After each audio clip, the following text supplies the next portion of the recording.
Drifting. It's one of the most spectacular and misunderstood forms of motorsport in the world. While most racing is about going fast in a straight line or taking corners with maximum grip, drifting is the complete opposite. It's about controlled chaos where drivers intentionally break traction and slide their car sideways through corners at high speeds. But how does it actually work? What makes a car drift? And why would anyone want to drive sideways when it seems so much slower? In this video, we'll break down the physics, the technique, and the culture behind one of motorsport's most exciting disciplines. At its core, drifting is a driving technique where the driver intentionally oversteers, causing the rear wheels to lose traction while maintaining control through the entire corner. The car's rear end slides out, and the driver controls the slide using a combination of steering input, throttle control, and sometimes braking. The key difference between drifting and simply losing control is that in drifting, everything is intentional and controlled. The driver maintains a specific angle, speed, and line throughout the corner. Drifting originated in Japanese mountain roads known as toge in the 1970s and 80s. Street racers discovered that on tight, winding mountain passes, maintaining a controlled slide through corners could actually be faster than traditional grip racing.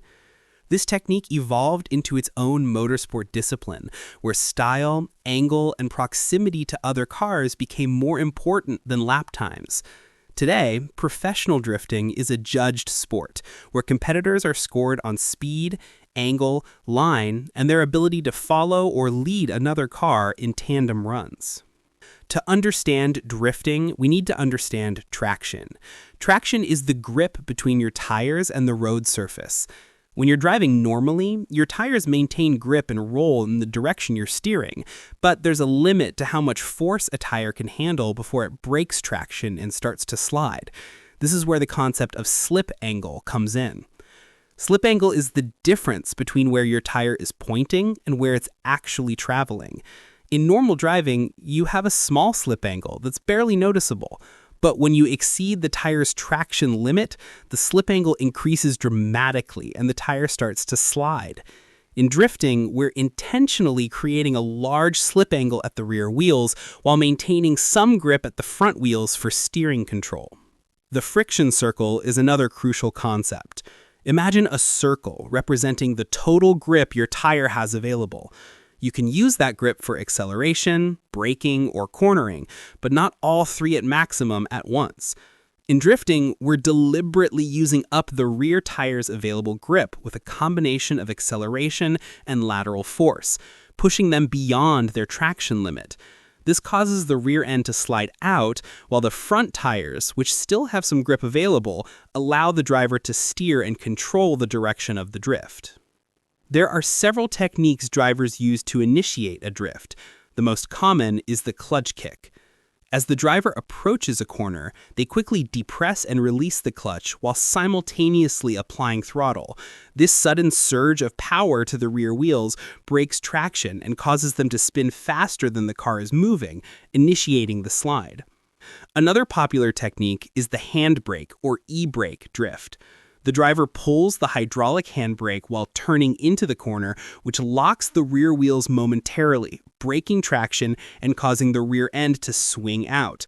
This technique is especially useful for tighter corners or when you need to initiate a drift at lower speeds. Power over is perhaps the most straightforward technique, used primarily in high-powered cars. The driver simply applies enough throttle mid-corner to overwhelm the rear tire's grip, causing them to break loose. This requires significant horsepower and is the technique most commonly used in professional drifting, where cars often produce 800 to 1,000 horsepower or more. Weight transfer techniques are more subtle but equally important. The Scandinavian flick involves quickly steering away from the corner, then back into it, using the weight transfer to help break the rear tires loose. Braking drift uses heavy braking before the corner to shift weight to the front wheels, lightening the rear and making it easier to initiate a slide. Experienced drivers often combine multiple techniques in a single drift, creating a fluid motion that looks effortless but requires years of practice to master. Once the drift is initiated, the real skill begins. Maintaining a drift requires constant adjustment and an intuitive feel for the car's balance. The driver must manage three main controls: steering, throttle, and sometimes braking. The steering wheel is used to control the direction and angle of the drift. Countersteering is essential, where the driver turns the wheel in the opposite direction of the corner to prevent the car from spinning out completely. Throttle control is equally critical. Too little throttle and the rear tires will regain grip, ending the drift prematurely. Too much throttle and the car will spin out. The driver must maintain just the right amount of power to keep the rear wheels spinning at a speed that sustains the slide without losing control. This requires incredibly precise throttle modulation, often making tiny adjustments dozens of times per second. Weight transfer continues to play a role during the drift. By lifting off the throttle slightly, the driver can shift weight forward, potentially helping the rear end slide out more. By applying more throttle, weight shifts rearward, which can help stabilize the car. Professional drivers develop an almost supernatural sense of their car's weight distribution and how to manipulate it. The driver must also manage their line through the corner. In competitive drifting, drivers are judged on how close they get to clipping points, designated markers on the inside and outside of corners. Hitting these points while maintaining maximum angle and speed requires exceptional spatial awareness and car control. Not all cars are created equal when it comes to drifting. The ideal drift car has several key characteristics. First and most importantly, it must be rear-wheel drive.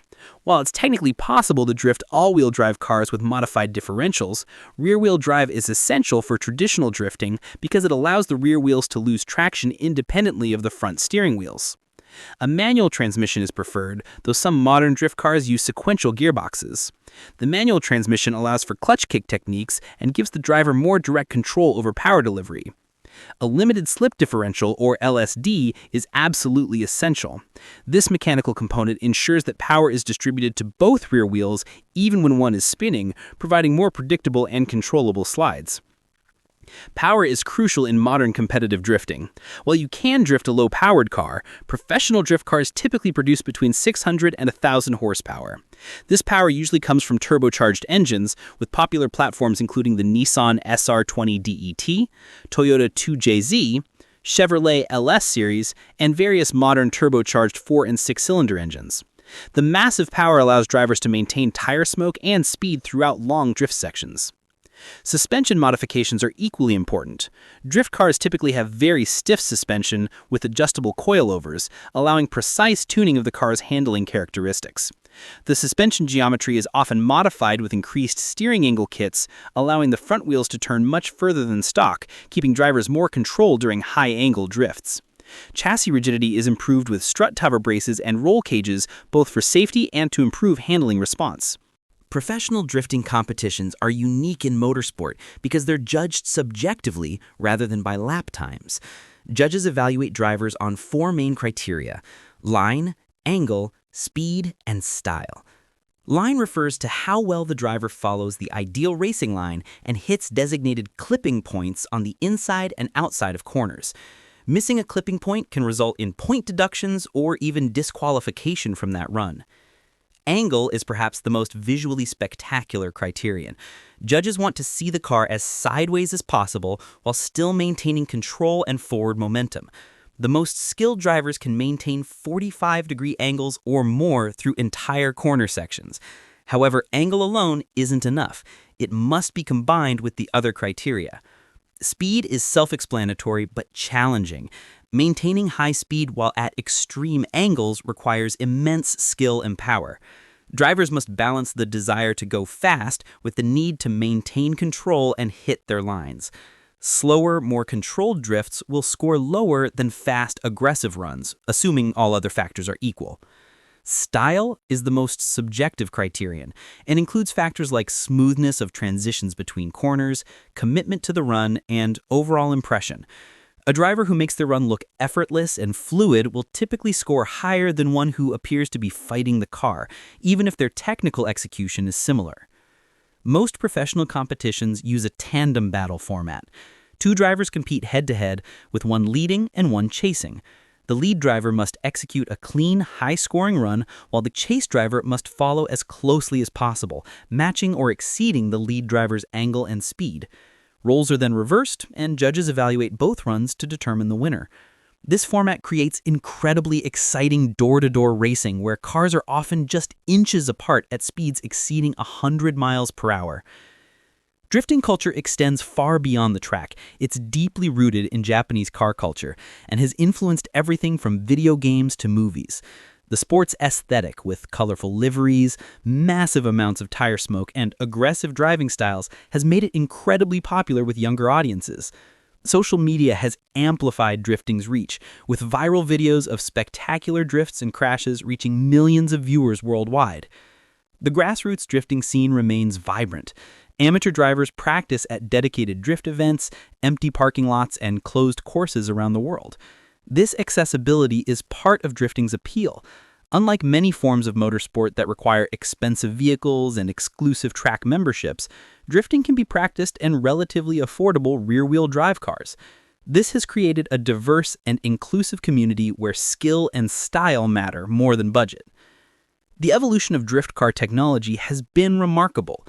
Early drift cars were often budget builds, modified street cars with basic upgrades. Today's professional drift machines are purpose-built race cars with custom tube frame chassis, sequential transmissions, and sophisticated electronics. Some top-level cars cost over $200,000 to build and maintain. Innovation continues to push the sport forward. Hybrid drift cars are beginning to appear, combining internal combustion engines with electric motors for even more power and instant torque.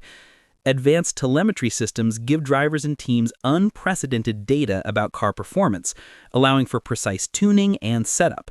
The line between drifting and other forms of motorsport continues to blur, with techniques and technologies crossing over between disciplines.